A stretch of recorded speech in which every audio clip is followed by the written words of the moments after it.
পরিমাণে নদীতে ইলিশ মাছ ধরা পড়ে, তাই কম বেশি সবার বাসাতেই ইলিশ মাছ আনা হয় এই বৃষ্টির সিজনে। আজকের পর্বে আমি আপনাদেরকে ভাপা সর্ষে ইলিশ করে দেখাবো।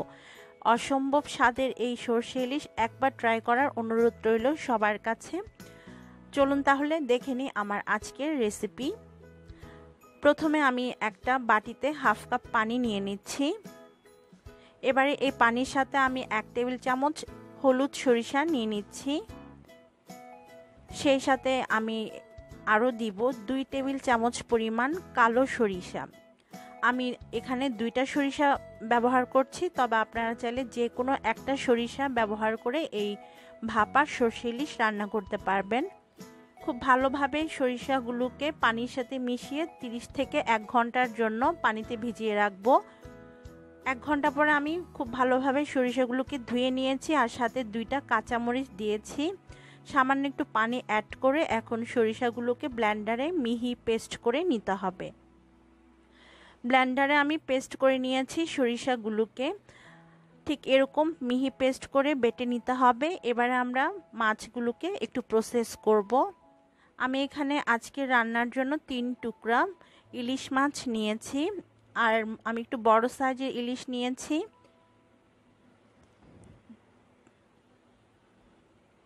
এবারে এই ইলিশ মাছের মধ্যে প্রথমে দিয়ে দিতে হবে হলুদের গুঁড়া। আমি হাফ চা চামচ হলুদের গুঁড়া দিয়ে দিলাম। স্বাদ অনুযায়ী লবণ দিয়ে দিতে হবে। পেঁয়াজ বাটা দিয়ে দিব 1 টেবিল চামচ পরিমাণ।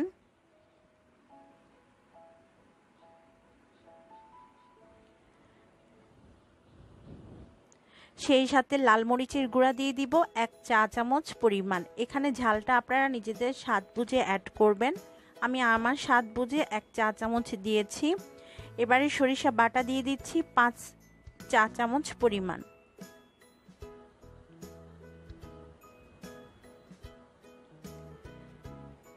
তারপর এর মধ্যে আমি 1/4 কাপ দিয়ে দিব সরিষার তেল। অবশ্যই এই রান্নাটা সরিষার তেলে করার চেষ্টা করবেন, তাহলে আসল টেস্টটা পাওয়া যায় সর্ষে ইলিশের। এখন খুব ভালোভাবে মশলাগুলো মাছের সাথে মিশিয়ে নিতে হবে। খুব ভালোভাবে মিশিয়ে নেওয়ার পরে আমি 10 মিনিটের জন্য মাছগুলোকে রেখে দিব ঢাকনা দিয়ে ঢেকে। 10 মিনিট পরে একটা বাটি নিয়েছি, যেটাতে আমি মাছগুলো ভাপে দিব, আর ইলিশের টুকরাগুলো আমি এই বাটির মধ্যে ঢেলে নিচ্ছি। মাছগুলোকে প্রথমে বসিয়ে নেওয়ার পর এর উপরে মশলাগুলো দিয়ে দিতে হবে। এবারে উপর থেকে আমি 4-5টা কাঁচামরিচ দিয়ে দিচ্ছি। খুব সুন্দর একটা ফ্লেভার অ্যাড হয় এতে। তারপর উপর থেকে একটা ফয়েল পেপার খুব ভালোভাবে বিছিয়ে দিতে হবে।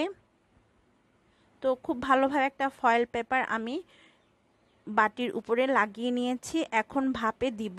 ভাপে দেওয়ার জন্য চুলাতে আমি গরম পানি করতে দিব। তো এখানে দেখতে পাচ্ছেন আমি 1 কাপ পানি দিয়েছি। পানিটা হালকা কুসুম গরম আছে এখন, আর পানির মধ্যে আমি বাটিটাকে বসিয়ে দিয়েছি। এখন ঢাকনা দিয়ে ঢেকে আমি 30 মিনিটের জন্য মিডিয়াম লো হিটে ভাপে দিব এই মাছগুলোকে। 30 মিনিট হয়ে গিয়েছে, আমি চুলা থেকে বাটিটা উঠিয়ে নিয়েছি।